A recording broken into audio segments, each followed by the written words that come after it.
कि गोंडवाना कोई विचारधारा नहीं है, गोंडवाना के लोग बिकाऊ हैं। कि हमारे कांग्रेस के मित्रों ने, कांग्रेस की सरकार ने किसानों के साथ कैसे धोखा की है। एक मिनट रुक गए। किसानों के साथ कैसे धोखा की है। इन्होंने सबसे बड़ा धोखा किया कि हमने किसानों का कर्जा माफ किया, किसानों को फर्जी सर्टिफिकेट दिया। ठीक है, ये कांग्रेस के चाहे बेरोजगारी भत्ता की बात हो या बीजेपी के लाडली बहन योजना की बात हो, लेकिन अब षड्यंत्र और प्रलोभन के दांव पेच नहीं चलने वाले, ये जनता अच्छे से जान चुकी है। यहाँ पे कोई ऐसा किसान है क्या जिसका कर्ज माफ हुआ हो? यहाँ पे कोई ऐसा किसान है? ना मैं बीजेपी का हूं ना कांग्रेस का हूं। 1000 रुपए दे रहे हैं, बहुत अच्छा कर रहे हैं लाडली बहना को। और जीजा कहाँ गया? जीजा दर दर की ठोकर खा रहा। हमारे जो विधायक महोदय हैं आज वो चाहे जो भी कारणों से यहाँ नहीं है, मुझे तो ये लगता है कि वो जवाबदेही से कतरा रहे हैं, तभी आज ये जनता के बीच नहीं है। मैं ये बताओ कि इस रोड में कितनी एक्सीडेंट हो रहे हैं और यहाँ के शेर लोग अपनी दबा के बैठे हैं। गलत शब्दों का उपयोग। ये पूरे 5 साल में 5 ऐसे काम बता दे जिनका विधायक जी ने स्वयं शिलान्यास किया होगा। सिर्फ 5 काम। भरी सभा को संबोधित करते हुए विधायक महोदय ने कहा कि हनुमान जी आदिवासी हैं। और अगर कांग्रेस को वोट दो तो इनडायरेक्ट से डाइवर्ट कर दिया जाता है और भाजपा की नगर सरकार बनाई जाती है। तो यहाँ पे अर्जुन सिंह काकोड़िया को कई लोग कह रहे हैं कि वो कमल काकोड़िया हो गए हैं। अंग्रेजों ने जितना इस देश को नहीं लूटा है, इन दोनों दलों ने लूट खसोड़ के अपनी बंदरबाट मचाई है। मध्य प्रदेश की जनता तीसरे विकल्प की तलाश कर रही है।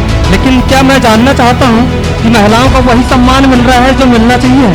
शिवराज सिंह चौहान जी हर वर्ष रिजर्व बैंक से कर्जा क्यों ले रहे हैं? बीजेपी कांग्रेस मूलभूत सुविधाओं की कभी बात नहीं करती। इन निकम्मों को हमने सरकारों में बैठाने हैं। अब ये कांग्रेस और बीजेपी, इन लोगों का खेला खत्म हो जाना चाहिए।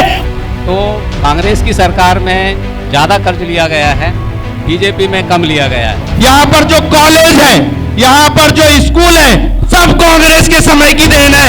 इन्होंने उसका गहरीकरण तक कि हमारे कांग्रेस के मित्रों ने, कांग्रेस की सरकार ने किसानों के साथ कैसे धोखा की है। एक मिनट, मैं खुद एक किसान हूँ। 16,000 रुपए का कर्जा मेरा रत्नाकर सोसाइटी का माफ हुआ है। सुन लीजिए, सब लोग सुन लीजिए। ये खुद स्वीकार कर रहे हैं, आप खुद स्वीकार कर रहे हैं कि कांग्रेस कार्यकर्ताओं का कर्जा माफ हुआ है। आप क्यों चिल्ला रहे हैं भाई साहब? और आने वाले चुनाव तक हम इस स्थिति में पहुंच जाएंगे कि सरकार बना लेंगे। यहाँ से आपके नरेंद्र कुंजाम जी थे, ठीक है, उनको 1066 वोट मिले थे मात्र, ठीक है। और सुनिए, नोटा सभी जानते होंगे, नोटा को भी उससे ज्यादा मिले थे, 2372 वोट।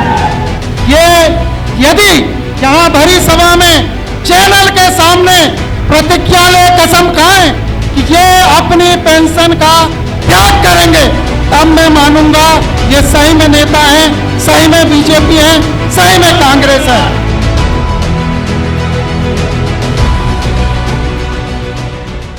सज चुका है चुनावी मंच, हो जाइए तैयार। इस बार बारघाट में है नेताजी कहिए टी। क्या बीजेपी फिर से पल खिला पाएगी? क्या कांग्रेस हाथ साफ कर पाएगी या कोई तीसरी पार्टी बाजी मार जाएगी? हमारे साथ कुछ खास मेहमान होंगे और ऐसा बहुत कम मौका होता है कि आप अपने जनप्रतिनिधियों से संवाद कर सकते हैं। बीते 5 सालों में नेताजी ने आपके कार्यकाल क्या किया, उसका हिसाब लेने का मौका होगा इस बार आपके पास। मैं हूं आपके साथ अवधेश चंद्रवंशी। नमस्कार एक बार फिर से एक्सपीरियंस न्यूज एक्सप्रेस की टीम आपकी है प्रकार। अब नेताजी कहिए पूछेंगे नेताओं से सवाल और आम आदमी कर सकेगी उनसे संवाद। हमारे साथ कुछ मेहमान होंगे, पहले हम आपका उनसे परिचय करा दें। हमारे साथ हैं अशोक टेकाम जी जो कि भाजपा से हैं, नरेश बड़कड़े जो कि भाजपा के पूर्व प्रत्याशी रहे हैं। हमारे साथ होंगे श्याम सिंह जो कि बीजेपी, सुनील अग्रवाल जी जो कि आम आदमी पार्टी से होंगे। हमारे साथ है तीरथ सिंह जी जो कि गोंडवाना पार्टी से हैं। इसके अलावा हमारे साथ है लोचन मस्कोले जी जो कि जनपद अध्यक्ष रहे हैं बीजेपी से। उसके अलावा भी कुछ खास मेहमान हमारे साथ जुड़ेंगे जो कि रंजीत वासने जी हैं, हमारे साथ पूर्व नगर परिषद अध्यक्ष रहे हैं बरघाट से ही। मीना बिसेन जी भी होंगे, गोमती ठाकुर जी भी होंगे, इसके अलावा विवेक बिसेन जी भी होंगे, विजय जी भी होंगे, इसके अलावा और भी कई खास इस कार्यक्रम के दौरान हमसे जुड़ते जाएंगे। सबसे पहले नरेश जी से शुरुआत करते हैं इस कार्यक्रम की। चूंकि अभी हमारे पास कांग्रेस का कोई जनप्रतिनिधि यहाँ पर उपस्थित नहीं हुआ है, हालांकि जानकारी मिली है कि विजय उल्टे जी जो कि जिला अध्यक्ष है आदिवासी कांग्रेस के, वो कार्यक्रम के दौरान हमसे जुड़ सकते हैं। सबसे पहले नरेश जी बहुत बहुत स्वागत आपका। बात करेंगे इस कुछ खास रहा पंचवर्षीय में, हालांकि यहाँ से आप चुनाव हार गए। देखिए, पहली बात तो मैं चुनाव हारा ही ऐसा मैं महसूस करता हूँ। हारने के बाद भी जिस तरह से भारतीय जनता पार्टी में प्रदेश में सरकार और केंद्र में सरकार है, दोनों पार्टियां और हमारा जो शीर्ष नेतृत्व है वो एक ठोस विचारधारा को लेकर काम करता है। तो हारने के बाद भी जिस तरह से एनर्जी के साथ में हमने काम किया और लगातार पूरा 5 साल जो काम करके जो जनता जनार्दन का बरघाट क्षेत्र की जनता का जो स्नेह और आशीर्वाद मिला आगे चलने के लिए, मैं समझता हूं कि मैं जब इलेक्शन में आया तो मेरे पास बहुत कम समय था। मुझे पता नहीं था कि मुझे चुनाव मैदान में चुनाव लड़ना है। अचानक टिकट मिली और चुनाव लड़ा। 12 दिन में इस क्षेत्र की जनता ने 83,000 वोट दिया। मैं हारने के बाद भी लगातार फील्ड में लगा रहा। लेकिन मैं कहना चाहता हूं कि आज इस क्षेत्र में सभी को पता है, चूंकि आप मीडिया के साथी हैं और आप लोगों का कल से यहाँ बरघाट की कॉन्स्टिट्यूंसी में आपका पड़ाव है, और बड़ा दुर्भाग्य है कि आज जिनको फेस करना चाहिए मीडिया के सामने, आज कांग्रेस के साथी यहाँ पर मैदान में नहीं है।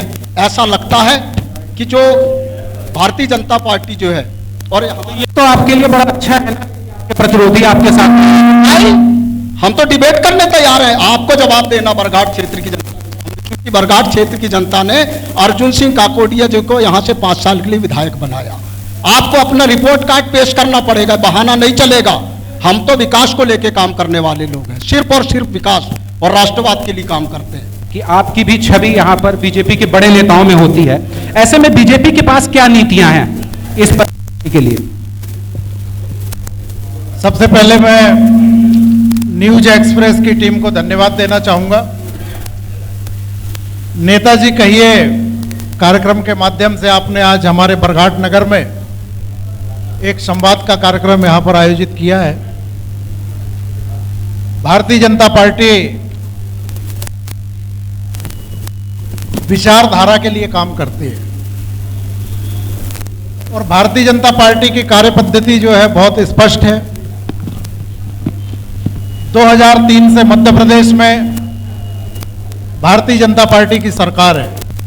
आप शिक्षा के क्षेत्र पे देखिए, स्वास्थ्य के क्षेत्र पे देखिए, बिजली, पानी, सड़क, कृषि, मजदूर, व्यापारी, शासकीय सेवा में काम करने वाले सभी अधिकारी कर्मचारीगण, समाज का कोई भी तबका ऐसा अछूता नहीं है जिसके लिए मध्य प्रदेश और देश की सरकार ने कुछ किया नहीं है। हमारे पास बोलने के लिए बहुत कुछ है, अभी हम और बात करेंगे। नहीं, बिल्कुल बोलने के लिए बहुत कुछ है।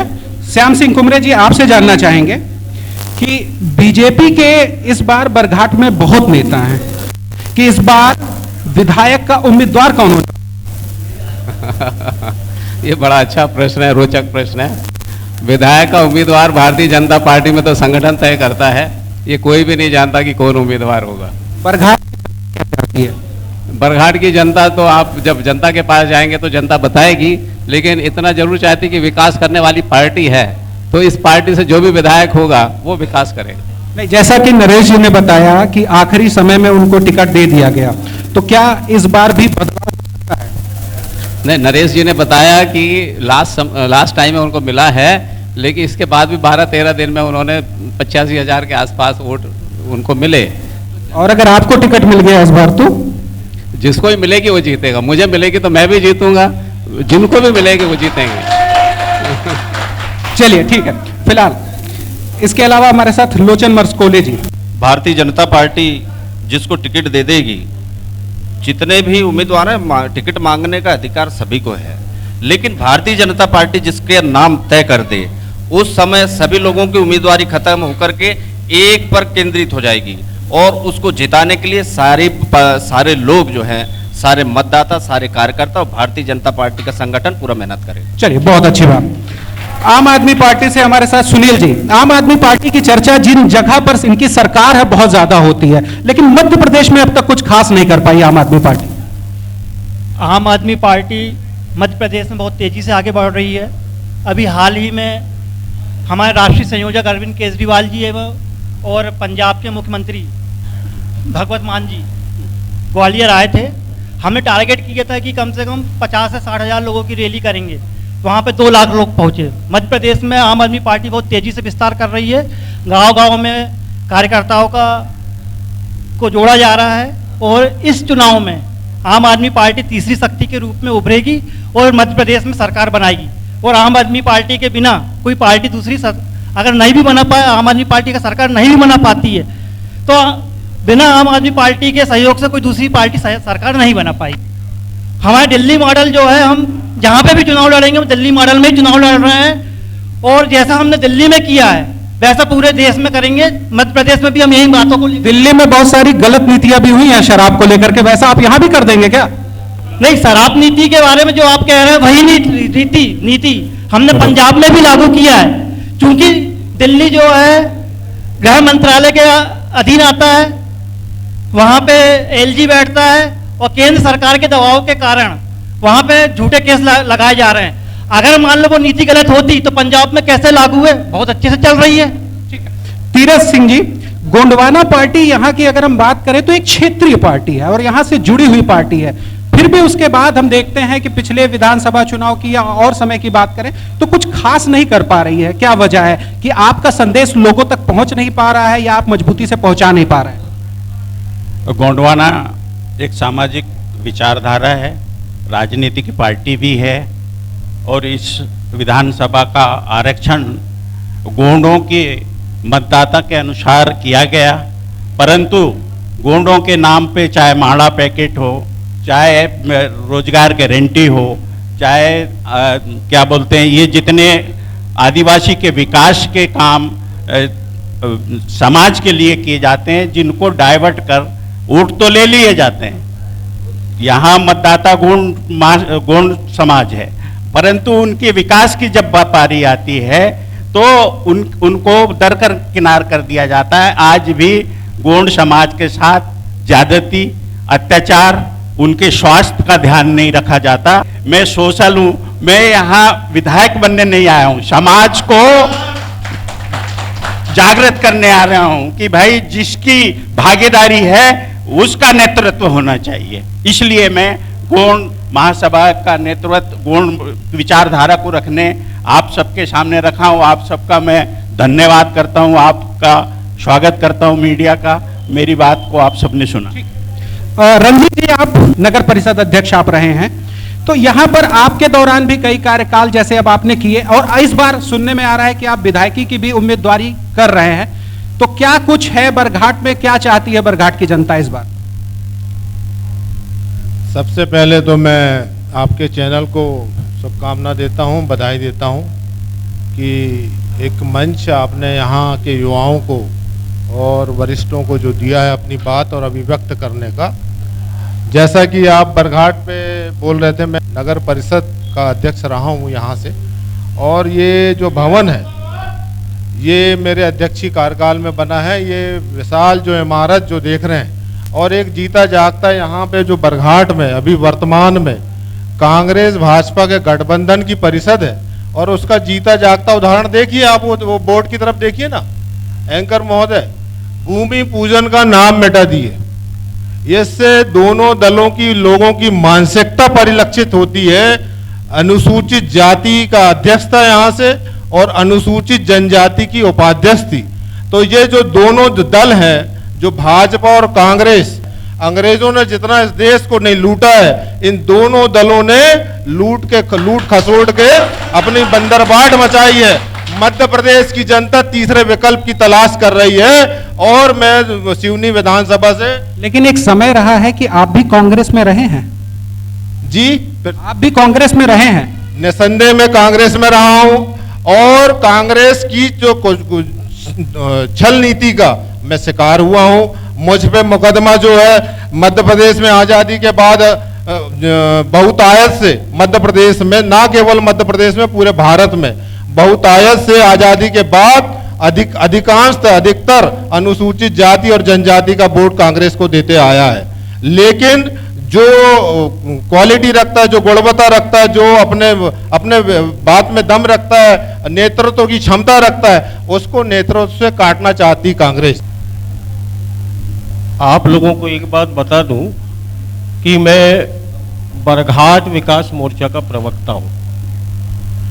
अब बरघाट विकास मोर्चा है क्या?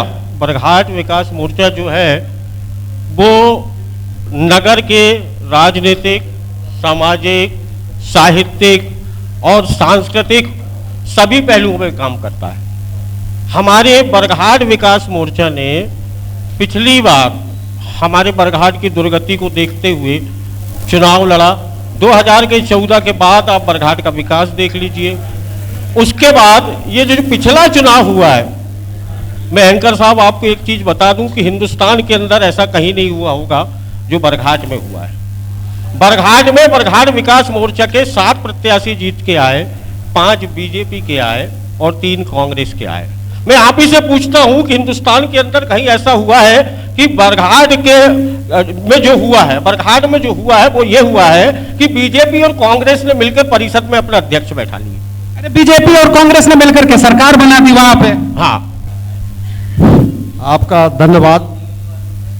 न्यूज एक्सप्रेस जो चैनल ने यहाँ बरघाट में आज ये डिबेट रखा, इसके लिए आप साधुवाद के पात्र हैं।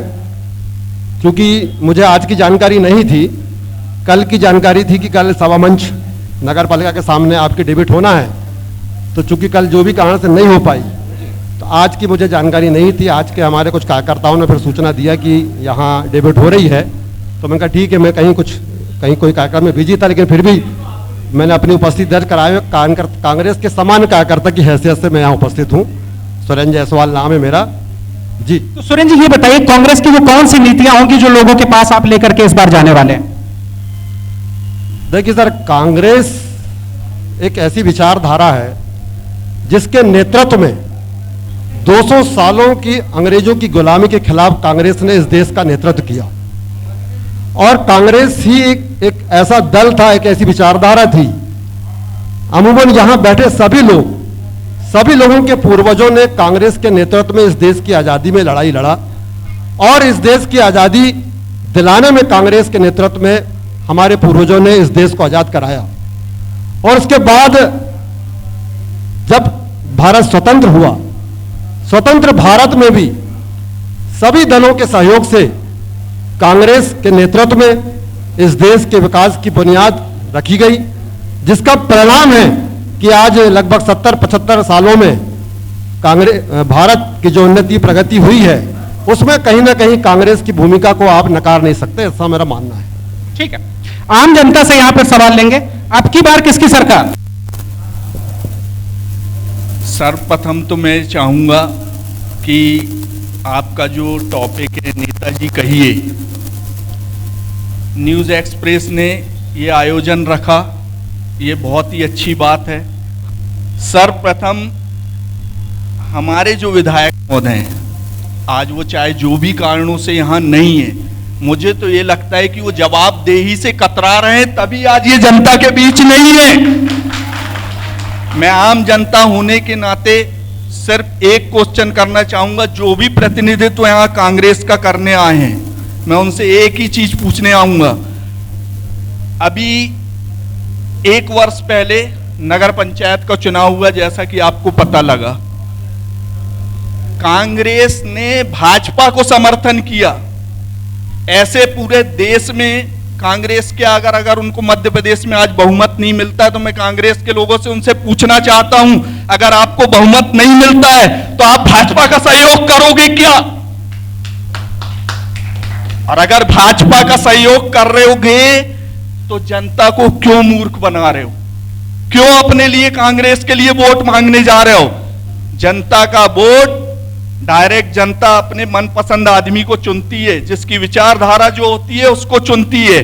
अगर आप कांग्रेस की विचारधारा के हो, आप कांग्रेस को वोट करोगे, भाजपा की विचारधारा का है, भाजपा को वोट करेगा। मगर बरघाट में तो विधायक महोदय ने ऐसा कर गुल खिलाया है कि भाजपा को वोट दो तो भी कांग्रेस को कोई लाभ नहीं है, भाजपा तो जीत ही रही है। और अगर कांग्रेस को वोट दो तो इनडायरेक्ट रूप से डाइवर्ट कर दिया जाता है और भाजपा की नगर सरकार बनाई जाती है। अगर आप पूछ रहे हो मेरे से, ठीक ठीक ठीक, सुरेंद्र जी ये सवाल ले लेते हैं। यहां पर मैंने लोगों से भी पूछा तो यहां पे अर्जुन सिंह काकोड़िया को कई लोग कह रहे हैं कि वो कमल काकोड़िया हो गए हैं।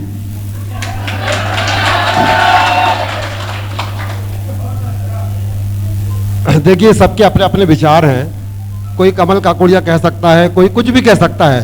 इस देश के संविधान में ये छूट सभी को मिली हुई है और इसके लिए भी कांग्रेस को मैं मानता हूं कि कांग्रेस ने अपने संविधान में, कांग्रेस ने इस देश की आजादी के बाद जो लोकतंत्र की नींव रखी, उस लोकतंत्र की नींव का परिणाम है कि यहां लोगों को इस बात की आजादी है कि वो किसी भी जनप्रतिनिधि से, किसी भी जिम्मेदार व्यक्ति से सवाल कर सकता है।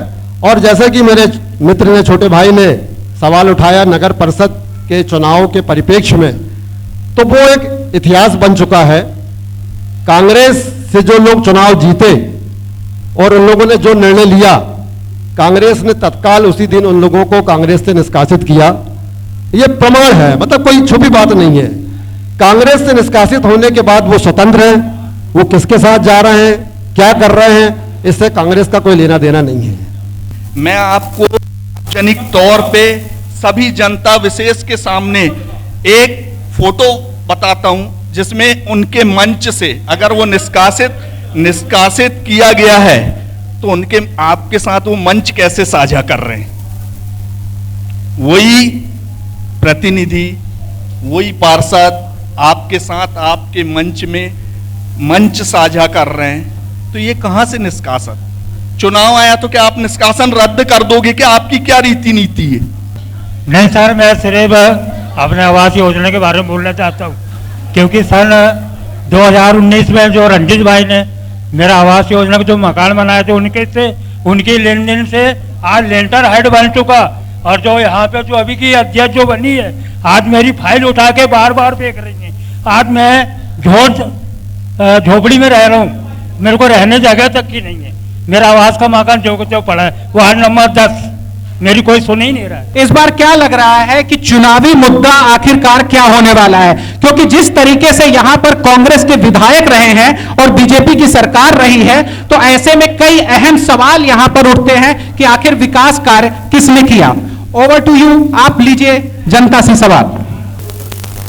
मेरे को जो 2-3 चीजें समझ में आई इस डिबेट में, वो ये कि मध्य प्रदेश में जो हलचल हुई कि कांग्रेस जीत गई, उसके बाद कांग्रेस का खेमा टूटा, फिर बीजेपी जीत गई, बीजेपी ने अपनी सरकार हासिल कर ली, बीजेपी पावरफुल।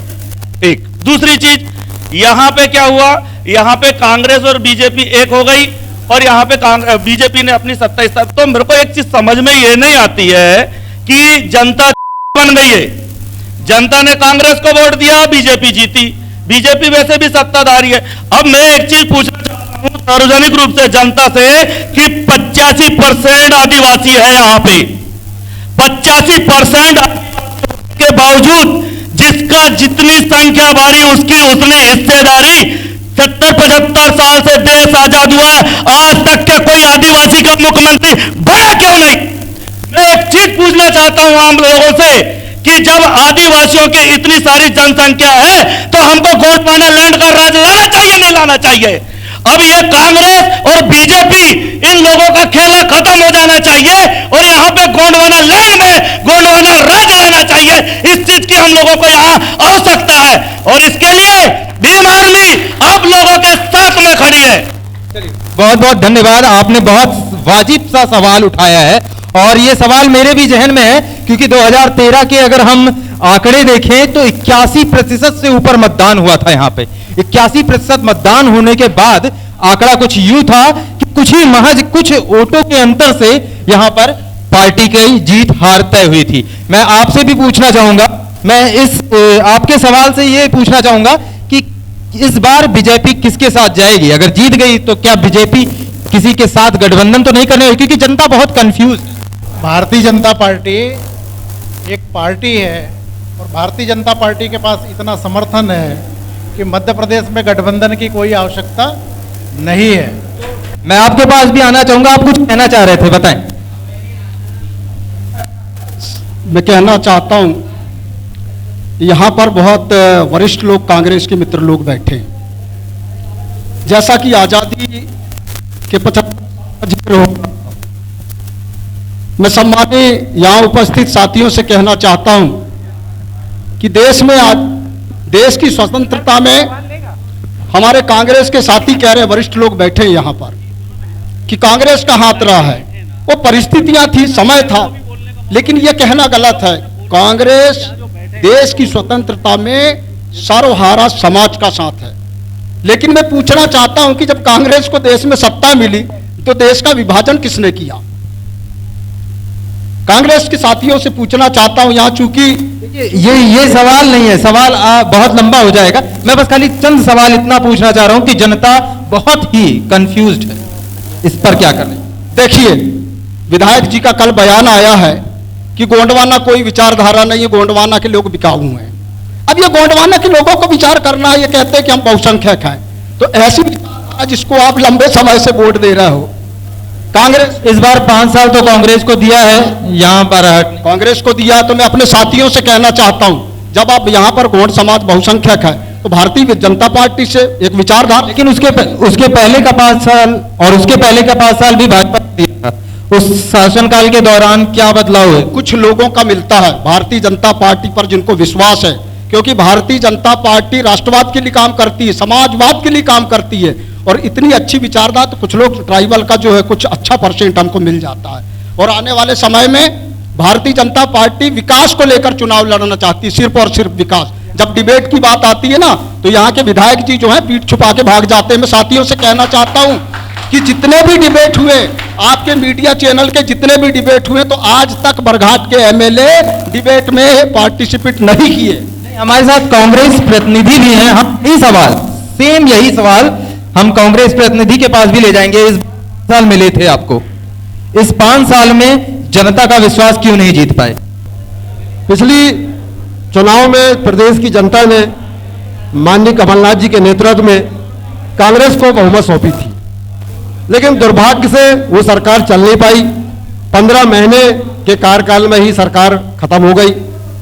तो जो विकास की बुनियाद यहां प्रारंभ हुई थी माननीय विधायक जी के नेतृत्व में, माननीय अर्जुन सिंह काकड़िया जी के नेतृत्व में, चूंकि विपक्ष के विधायक बनने के बाद वो काम लगभग रुक से गए हैं। इसलिए मैं मानता हूं कि हो सकता है कि जो जनता की आकांक्षाएं जितनी रही हो, उन आकांक्षाओं में विधायक जी पूरे नहीं कर पाए हो, लेकिन जनता यदि उन्हें 5 साल का और अवसर देगी तो मैं मानता हूं कि अगले 5 सालों में वो सारी जनता की आकांक्षाओं को पूरा करेंगे। सुरेंद्र जी, यहाँ पर कुछ जनता हमारे साथ जुड़ चुकी है। चूंकि हमारे कार्यक्रम का मुख्य उद्देश्य ही यही है कि हम सवाल नेताओं तक पहुंचाएं। बिल्कुल बिल्कुल। तो यहाँ पर हम आपसे भी जानना चाहेंगे, आप बड़े उत्सुक हैं कुछ बोलने के लिए।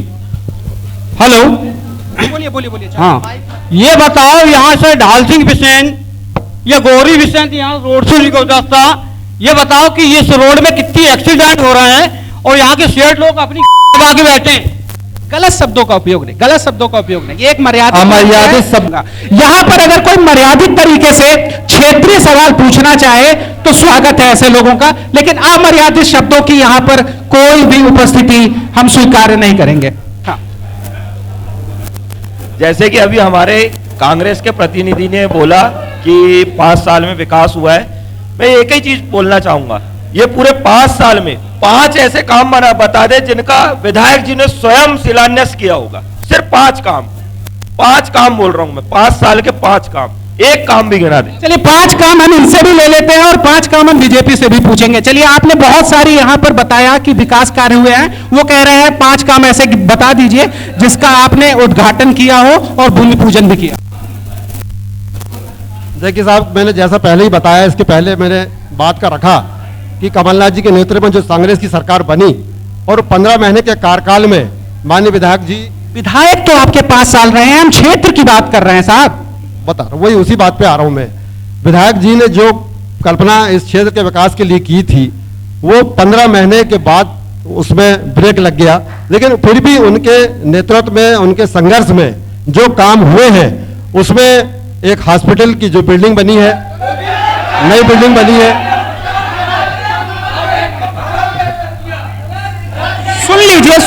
सुन लीजिए, आपको हम मौका देंगे, हम आपको मौका देंगे काउंटर करने का, लेकिन बात सुन लीजिए। हाँ, बात सुन लीजिए। मेरे मित्रों से निवेदन है कि मेरी बात पूरी हो जाने दे।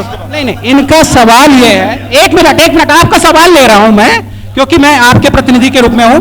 तो इनका ये कहना है कि 100 बेड का हॉस्पिटल था और उसमें 50 बेड कहां चला गया, ये जानना चाह रहे। ये एक भ्रामक सवाल है और इसकी भ्रामक बात है। ये 100 बिस्तर का जो अस्पताल माननीय शिवराज जी यहाँ से एक यात्रा में निकले थे, उन्होंने उसका भूमि पूजन किया था। ना उसकी टीएस थी ना एएस थी। माननीय शिवराज जी पिछले कार्यकाल में जब यहाँ से यात्रा से निकले थे, जहाँ तक मैं इस बात की पुष्टि नहीं कर सकता, लेकिन उस समय उस पत्थर का भूमि पूजन हुआ था कि 100 बिस्तरों का अस्पताल बनेगा, लेकिन उसका कोई ऑथेंटिक रिकॉर्ड नहीं था। उसके बाद जब कांग्रेस की सरकार आई तो वो 50। अच्छा, ठीक है। यहाँ पर आपने क्लियर किया कि शिवराज की सरकार ने उसका भूमि पूजन किया था और आपने उसको क्रियान्वयन किया था। मैं एक काम ऐसा पूछ रहा हूं जिसका आपने भूमि पूजन भी किया हो और उद्घाटन भी किया हो। मैं बता रहा हूं ना कि सरकार रही नहीं। कांग्रेस की सरकार 15 महीने में चली गई। जो 15 महीने सरकार जैसी बनी थी और जो कांग्रेस के नेतृत्व में, विधायक के नेतृत्व में काम शुरू हुए थे, वो सारे काम रुक गए, वो सारे काम रोक दिए गए। तो फिर भूमि पूजन और उद्घाटन का सवाल ही नहीं उठता। लेकिन उसके बावजूद भी मैं, जहां तक हमारे मित्रों ने सवाल उठाया कि विधायक जी ने क्या किया, जितनी मेरी जानकारी में है, कोविड काल में जिस तरह की स्थिति पूरे देश में थी, माननीय विधायक जी ने अपनी निधि से यहाँ के सरकारी अस्पताल को लगभग, अब राशि तो मुझे ध्यान नहीं है, लगभग जो भी राशि उन्होंने दिया था, जो प्राइमरी स्टेज पे जो उस समय सामग्री की आवश्यकता थी, उस सामग्री के लिए विधायक जी ने यहाँ राशि आवंटित किया था। जो राशि के फिर वो सामग्री आई और उसका कोविड काल में उसका उपयोग हुआ। 5 साल में फिलहाल विधायक जी की कोठी बहुत बड़ी हो गई। नरेश जी, आपसे भी यही सवाल, चूंकि देखिए हमने 5 साल से उनका कार्य का हिसाब मांगा, तो 10 साल का, पिछले 10 साल का हम आपसे भी वो कार्य का हिसाब मांगते हैं। जब पिछले 10 साल में कमल मरसकोले यहाँ से विधायक रहे, उस दौरान ऐसे कौन से 5 काम हुए? पिछले 10 साल का रिकॉर्ड चाहिए ना। पिछले 10 साल में बरघाट विधानसभा क्षेत्र में हर 3 से 5 किलोमीटर की दूरी में हाई स्कूल और हायर सेकेंडरी स्कूल का खोलने का काम किया पिछले 10 साल में। और पिछले 10 साल के अंदर में कुरई को कॉलेज मिला, और ये हमारे कांग्रेस के साथी कह रहे थे कि देती है बीजेपी, और हमारे विधायक जी कहते हैं कि मैंने किया। मैं कहना चाहता हूं कि 5 साल में एक 20 लाख का, 15 से 20 लाख का एक काम गिना दें कांग्रेस के विधायक। अन्यथा मैं आपको बताना चाहता हूं कि 200 करोड़ के काम गिनवा दूंगा मैं, ऐसे 200 करोड़ के काम, अगर आप जानना चाहते हैं तो। विधायक जी की कोठी तो बन गई है बहुत बड़ी। विधायक जी प्लेटफॉर्म में है ही नहीं है। विधायक जी मैदान छोड़ के भाग जाते हैं, उनके कार्यकर्ताओं को भेज देते हैं डिबेट में। हमको लगता है यार बराबरी का कोई रहे तो डिबेट में अच्छा लगता है। नहीं, सही बात है, आपकी संख्या यहाँ पर ज्यादा है। पीछे से मैं सवाल लेना चाहूंगा।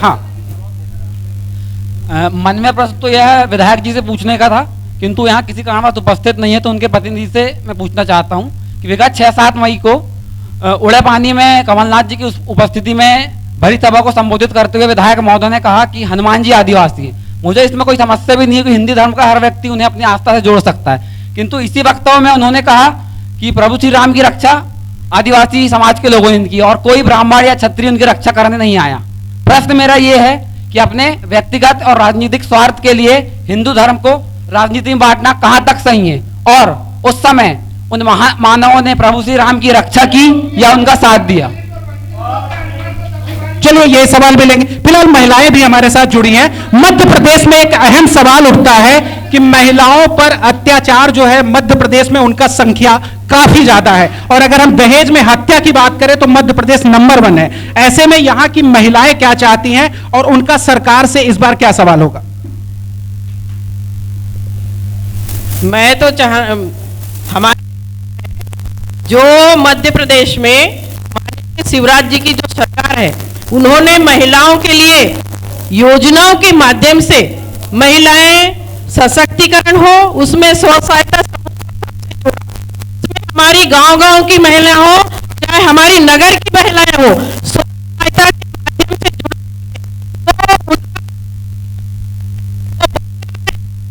मिशन से हमारी बहनें जुड़ रही हैं। मध्य प्रदेश में हमारी बहनें सशक्त हो रही है और हमारा परिवार आगे बढ़ रहा है। और एक और सुंदर योजना हमारे मध्य प्रदेश के मुख्यमंत्री जी के द्वारा जो अभी क्रियान्वित हुई और उसको लागू भी कर दी गया, लाडली बहना योजना, जो हमारी बहनें छोटे छोटे खर्चे के लिए प्रभावित होती थी।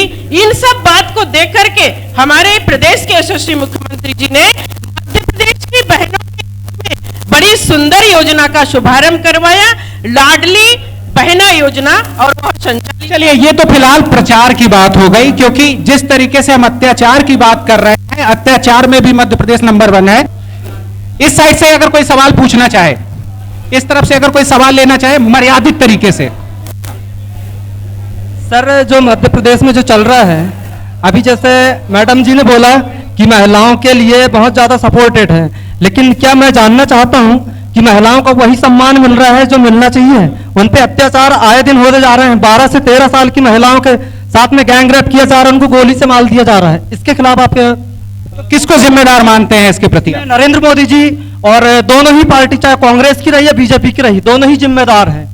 बिल्कुल, महिलाओं पर अत्याचार के सवाल लगातार उठते हैं, और जिस तरीके से मध्य प्रदेश इस बार 6वें नंबर पर आ गया है, और पिछले बार से अगर हम अब की बात करें तो 42,000 अधिक मामले दर्ज हुए। फिलहाल आपका सवाल। मैं ये कहना चाह रहा हूँ, पिछले विधानसभा में विधायक महोदय ने कहा था कि मैं माछा गोरा का पानी लाके दूंगा, तो वो पानी आज दिनांक को कहां तक पहुंचा, मैं कांग्रेस से और विधायक महोदय से जानना चाहता हूं। बिल्कुल, ये एक बड़ा सवाल है, बड़ा अहम सवाल है। हाँ, बोलिए। जैसा कि हमारी अभी माता जी बोल रही थी कि नारी सशक्त हुई है, नारी सशक्त नहीं हुई। आज आपको बता रहा हूं, सतना जिले के मैहर में आज 11 वर्षीय बालिका, नाबालिग बालिका का आज बलात्कार हुआ है। ऐसा हमारा मध्य प्रदेश सशक्त हो रहा है। आदिवासियों के ऊपर मुता जाता है, हरिजनों को बारात ले जाने से रोका जाता है, हरिजन आदिवासियों पर अत्याचार होता है। कहां का सुशासन है ये? शिवराज सिंह का एक ढोंग है कि आ गए पैर धो लिए, इससे कुछ नहीं होता है। आदिवासी, हरिजन और ओबीसी आज सबसे ज्यादा वंचित और पीड़ित है, तो सिर्फ बीजेपी के सरकार में ओबीसी को इन्होंने 27% आरक्षण पर रोक लगा दी। 27% आरक्षण कमलनाथ जी ने देने के लिए बोले थे, इन्होंने अपना पक्ष सुप्रीम कोर्ट में सही ढंग से नहीं रख पाए, जिसके कारण आज हम ओबीसी भाइयों को फिर से 14% में ही खुश रहना पड़ रहा है।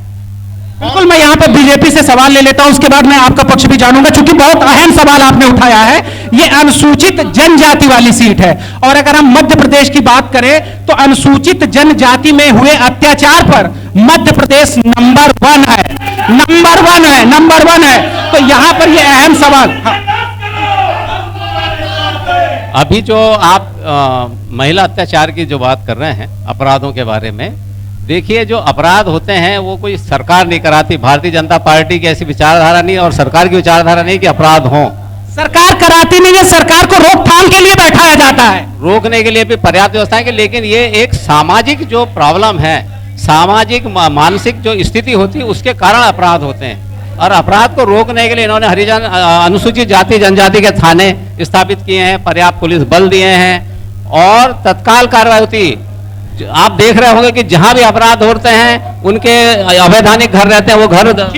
अशोक जी, यही सवाल आपसे भी है, चूंकि ये अनुसूचित जनजाति वाली सीट है, और अनुसूचित जनजाति में हुए अत्याचार पर मध्य प्रदेश नंबर 1 है। ऐसे में क्या आपके सामने एक बड़ी चुनौती नहीं होगी? जब भी कोई संवेदनशील सरकार होती है और जो अपराध होते हैं वो कोई जाति, धर्म, बिरादरी के आधार पर नहीं होते हैं।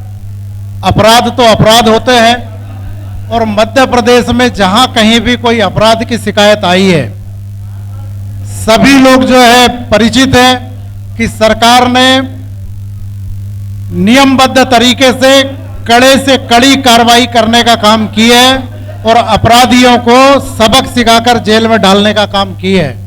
मैं समझता हूं कि मध्य प्रदेश की सरकार ने, चाहे अनुसूचित जाति के लोग हों, अनुसूचित जनजाति के लोग हों, पिछड़ा वर्ग के लोग हों, अभी हमारे साथी कह रहे थे 29% आरक्षण की बात कर रहे थे। 15 महीने आपकी सरकार थी, आपको करके दिखाना चाहिए था।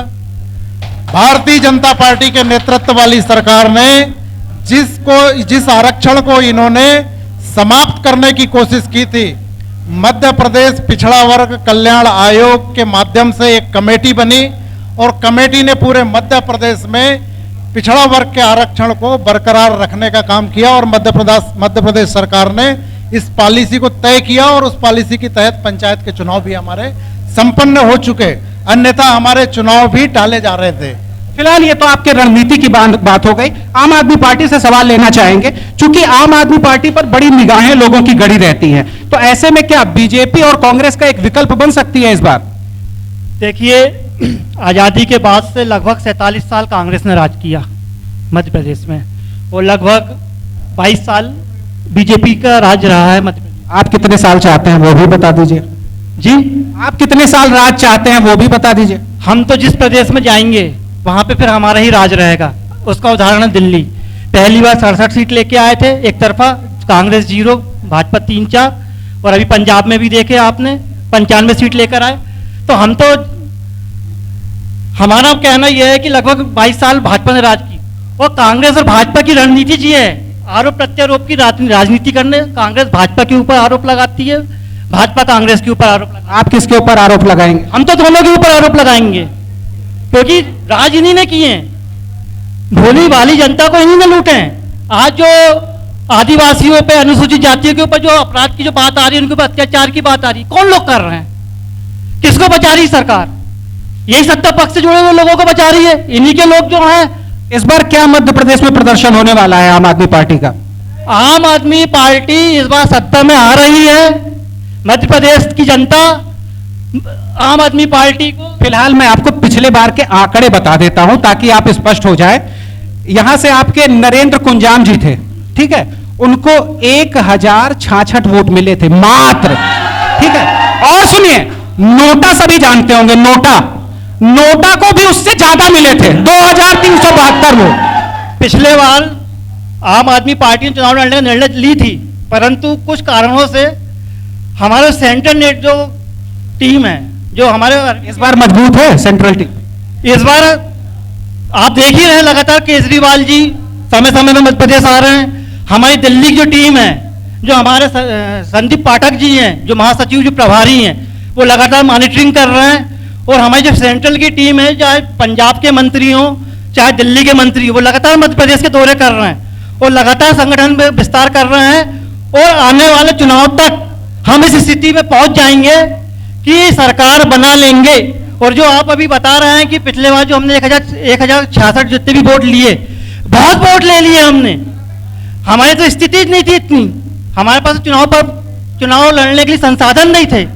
परंतु इस बार पार्टी जो है सेंट्रल लेवल पे हमको संसाधन भी मुहैया करा रही है और ऊपर से हमको बहुत सारी मदद। ठीक है रंजीत जी, इस बार आप विधायकी की दावेदारी तय कर रहे हैं, ऐसे में क्या अहम रणनीति है विरोध करने के अलावा आपके पास? फिर से पूछिए। आप विधायकी की दावेदारी इस बार तय कर रहे हैं, ऐसे में आपकी क्या खास रणनीति है? देखिए, बरघाट की जनता ने मुझे सेवा का अवसर दिया, तो मैंने यहाँ एक सेवक के रूप में अपना सेवा करने का जो काम किया वो पूरी जनता से जगजाहिर बात है।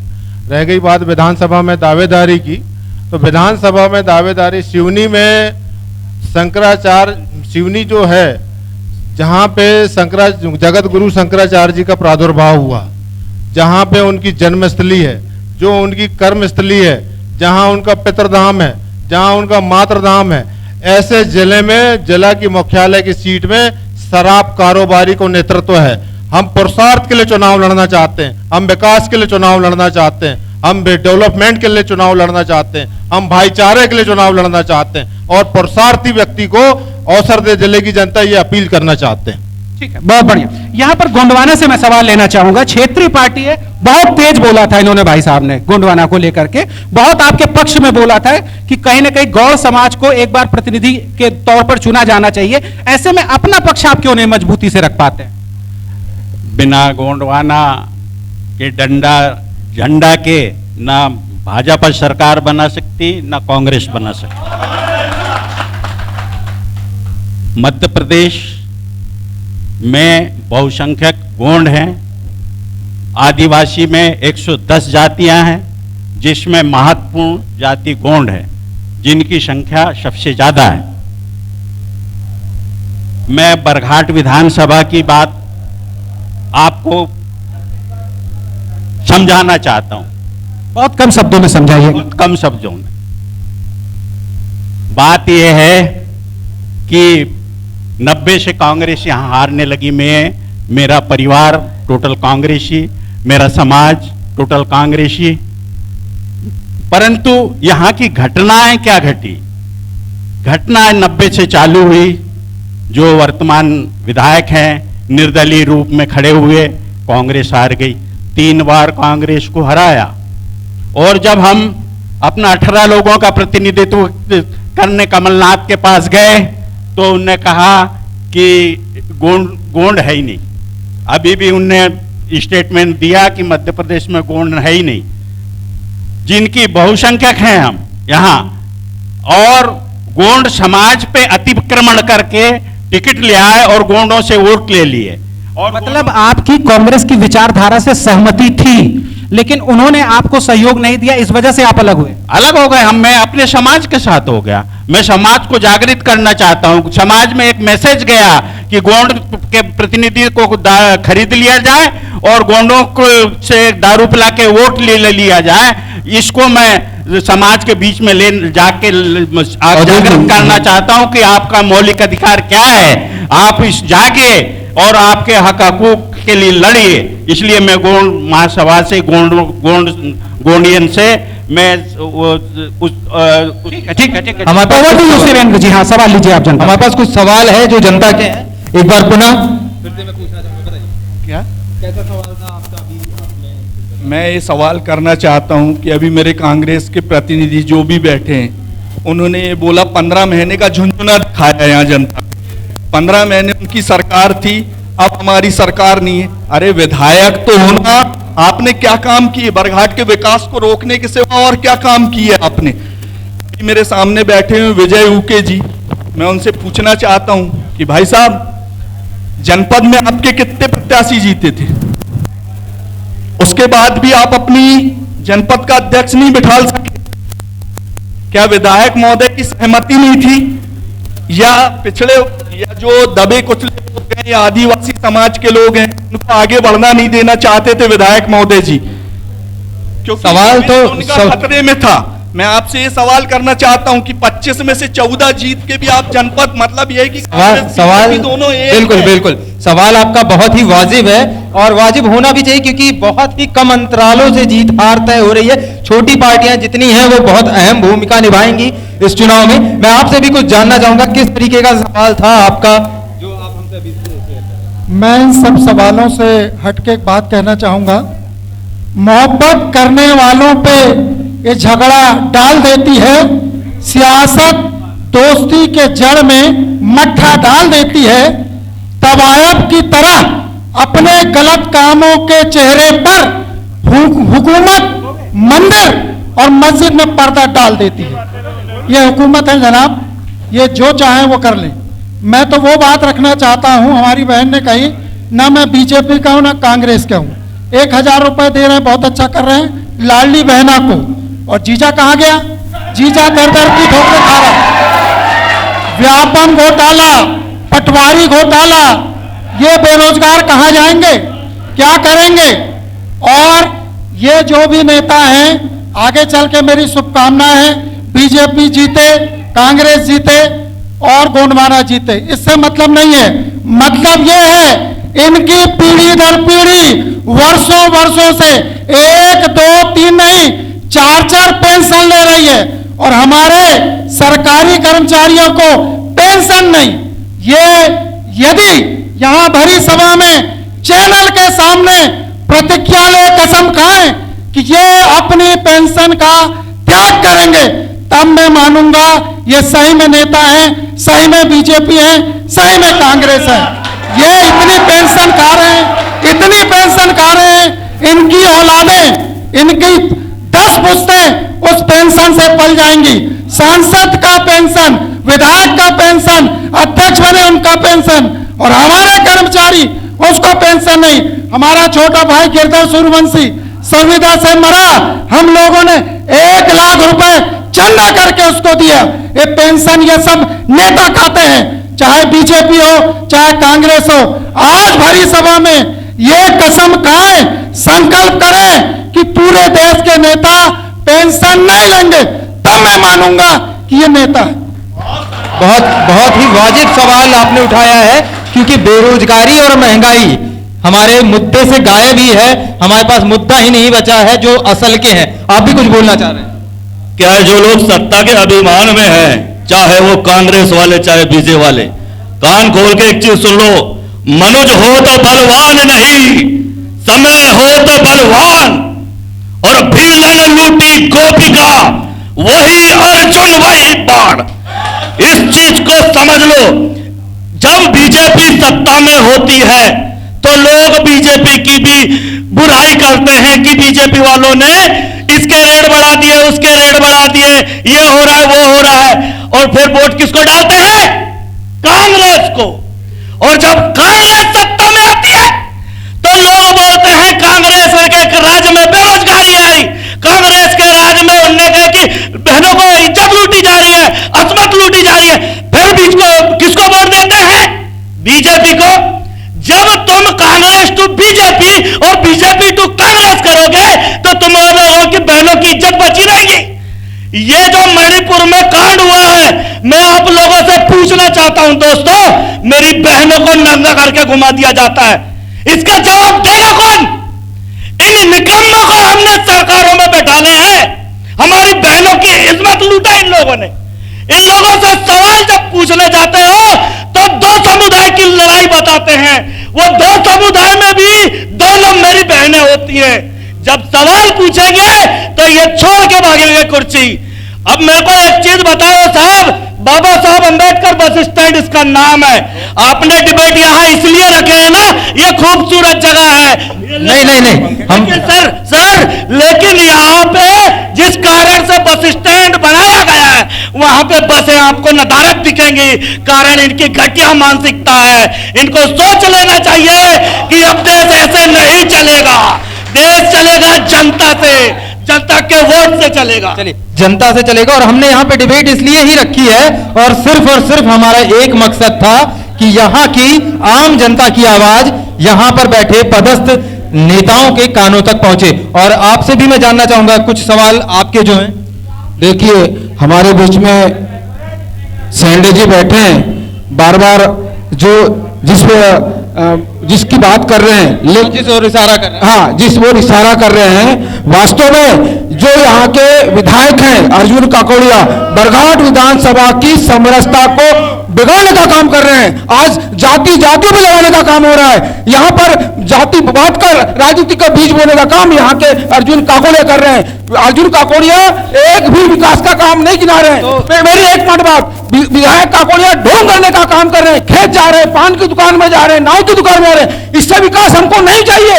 हमको आपका विकास की बात बताइए, विकास क्या चाहिए बरघाट में, उसकी बात करिए। आप एक भी विकास आपने किया हो तो सोशल मीडिया के माध्यम से बताइए। आप अगर यहाँ नहीं आ सकते तो आप विकास की बात करिए, विकास के मुद्दे पर चुनाव लड़िए। ये ढोंग रचकर चुनाव मत लड़िए। आप जनता को बहकाने का और जातिवाद के आधार पर चुनाव नहीं लड़ सकते आप। जनता तो आपकी भी नहीं सुन रही है, जनता तो बीजेपी को भी नहीं सुन रही है, जनता कांग्रेस को भी नहीं चाह रही है। लेकिन अभी फिलहाल जनता के पास जो विकल्प दिखेगा जनता उस पर जाएगी। मैं अवधेश जी को अपनी बात आगे यहाँ पर हम लोगों से और सवाल लेना चाहेंगे। चूंकि ये अब हमारा चुनावी डिबेट आखिरी दौर में है, तो ऐसे में कोई अगर अहम सवाल पूछना चाहे तो सिर्फ 2 सवालों को अनुमति दूंगा मैं। जी, मैं कहना चाहूंगा कि कांग्रेसी प्रतिनिधि, उनसे मैं कहना चाहूंगा कि जोर से बोल रहा हूं,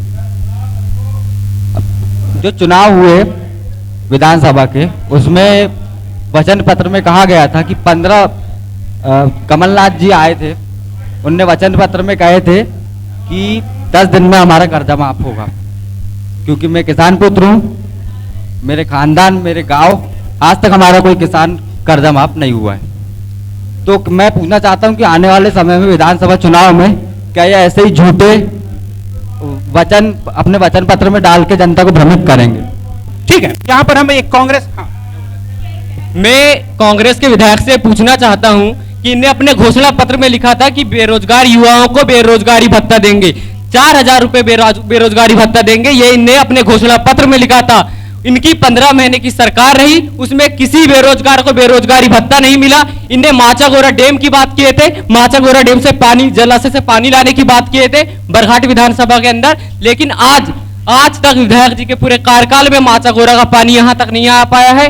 तो मैं पूछना चाहूंगा कि ये क्या नाकामयाबी है विधायक जी? ठीक है, ये कांग्रेस के चाहे बेरोजगारी भत्ता की बात हो या बीजेपी के लाडली बहन योजना की बात हो, लेकिन अब षड्यंत्र और प्रलोभन के दांव पेच नहीं चलने वाले, ये जनता अच्छे से जान चुकी। जैसा कि मैं कहना चाहूंगा कि हमारी बड़ी बहन ने कहा मध्य प्रदेश सशक्त मध्य प्रदेश बन रहा है। शिवराज सिंह चौहान जी हर वर्ष रिजर्व बैंक से कर्जा क्यों ले रहे हैं? एक मिनट मर्यादित तरीके से रहिए। शिवराज सिंह रिजर्व बैंक से 10,000 करोड़ का कर्ज क्यों ले रहे हैं? मध्य प्रदेश क्या सशक्त बनेगा? हर बार ऐसी कर्ज लेने से क्या मध्य प्रदेश सशक्त बनेगा? मित्रों सभी जवाब देंगे। क्या बेरोजगारी के लिए बीजेपी बात करती है? क्या किसानों की बात करती है? क्या शिक्षा की बात करती है?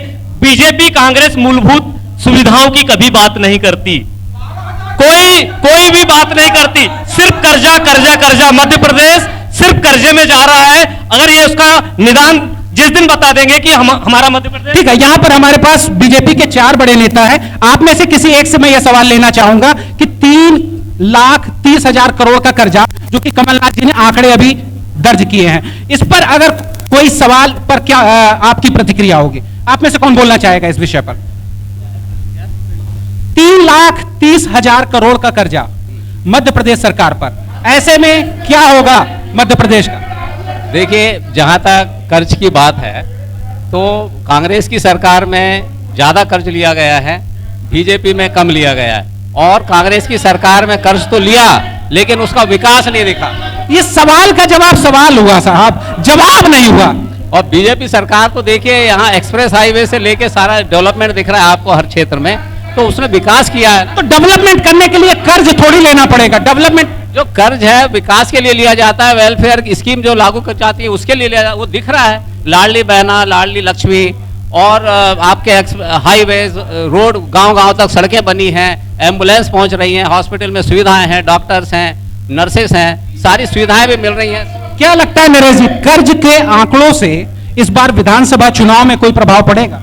देखिए, मध्य प्रदेश बीमारू राज था 2003 के पहले, और इतना कर्जा लद गया था कि बीजेपी ने उस कर्जे को पाटते जो है इन पिछले सालों में विकास किया है। कांग्रेस के साथियों से पूछना चाहता हूं, बीमारू राज्य और मध्य प्रदेश आज पूरे देश में विकसित प्रदेशों की श्रेणी में खड़ा हो गया।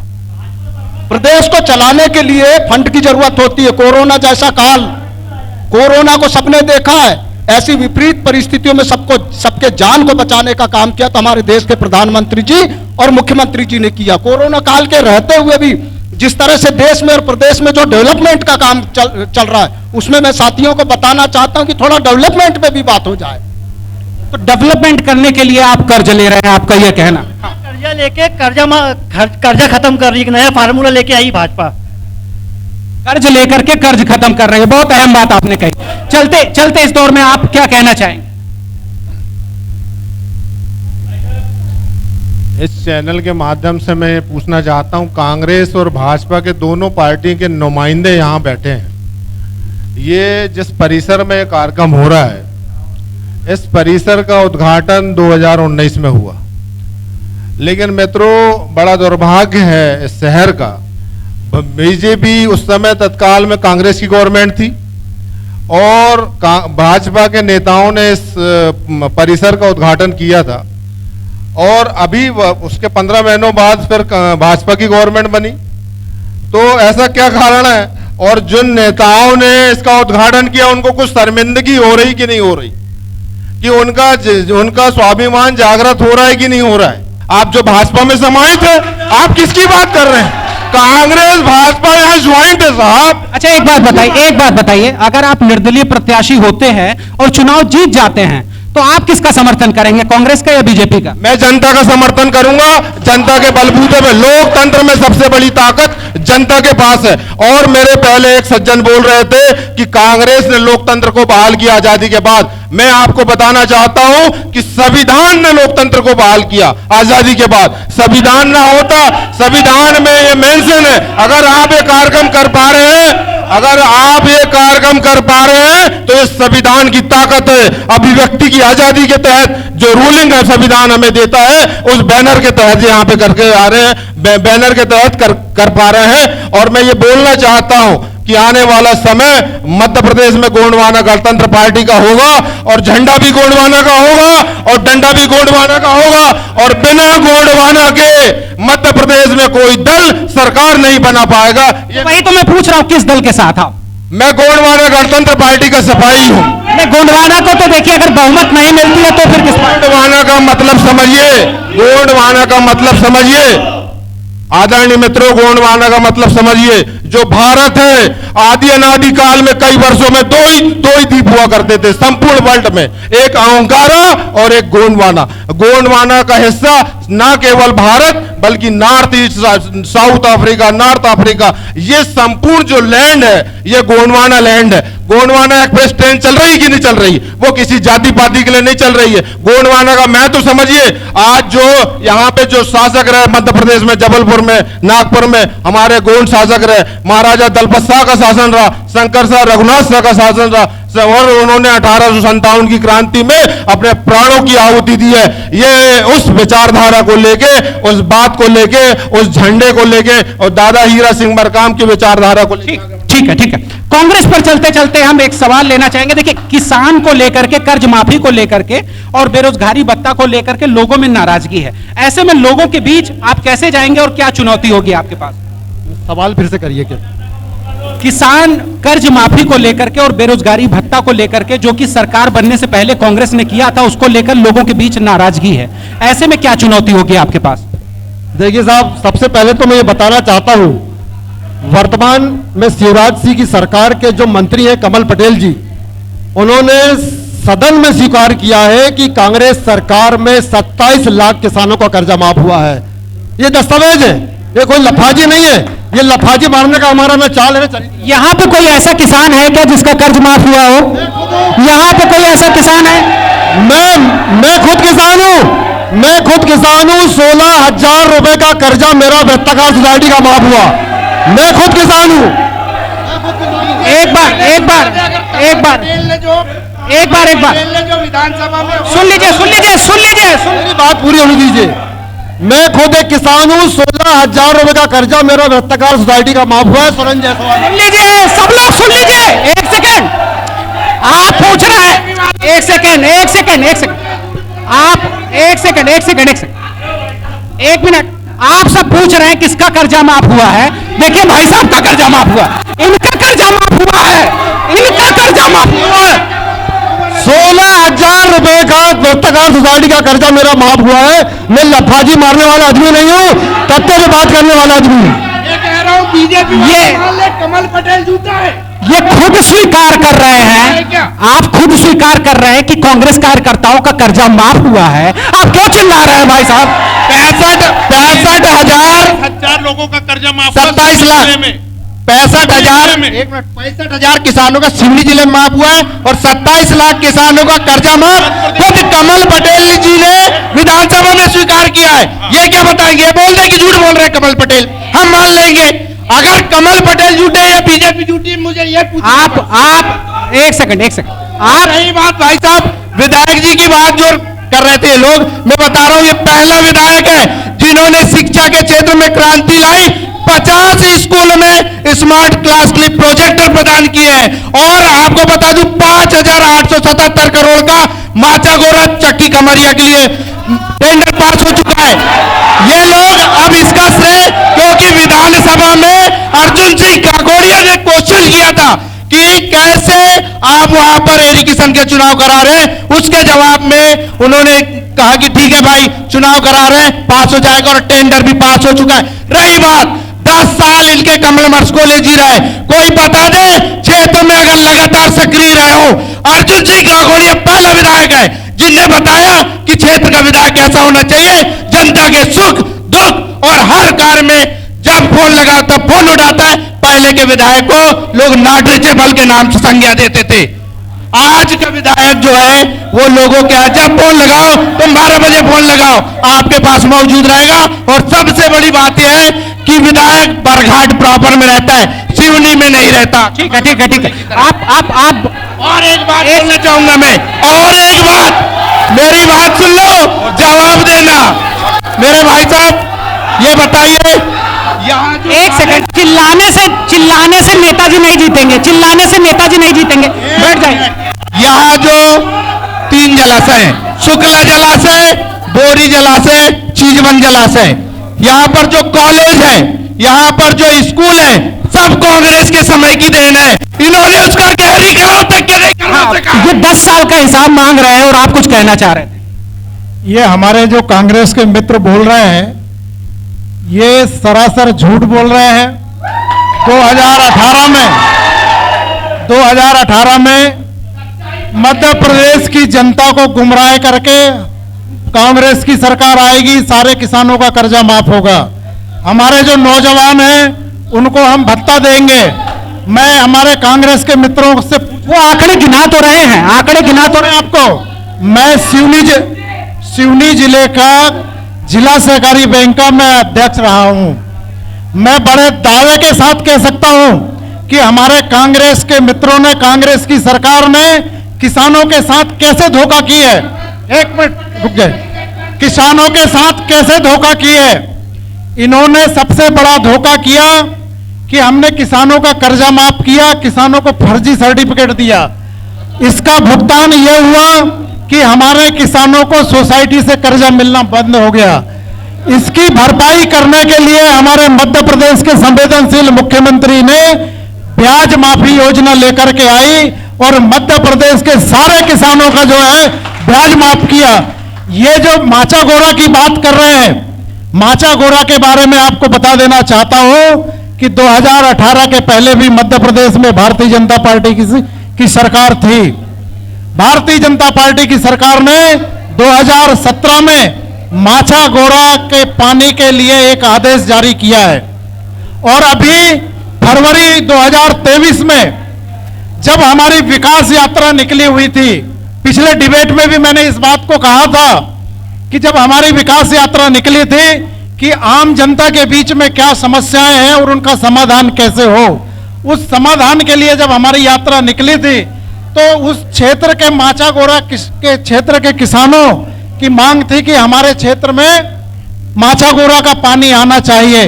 मध्य प्रदेश की सरकार ने संवेदना के साथ इसमें अभी पुनः जो है अप्रैल के महीने में एक आदेश जारी किया है और मध्य प्रदेश के संवेदनशील मुख्यमंत्री ने अभी हमारा जो काचना मंडी जलाशय है, काचना मंडी जलाशय के विस्तार, यहाँ के नहर के विस्तार के लिए भी बजट देने की घोषणा की है। और कुरई में जो विद्यालय महाविद्यालय हमारा चल रहा है उसके लिए जमीन भी हमने स्वीकृत कराई है और वहां के भवन बनाने के लिए भी अभी मध्य प्रदेश के मुख्यमंत्री ने एक अभी घोषणा की है। हमारे मित्र कह रहे थे कि हमने कॉलेजों में ये किया है। हम अभी हमारे साथी पूछ रहे थे कि आप अपने 5 काम बताइए 5 साल के, उनके पास कोई जवाब नहीं है। मैं उनसे पूछना चाहता हूं कि अगर कोई आपने रचनात्मक कोई काम किया है तो आप इस मंच पे आप बताइए आपके। चलिए उनसे हम ले लेंगे, लेकिन आखिरी चलते चलते आपसे एक सवाल, इस बार बीजेपी का कैंडिडेट कौन होगा? एक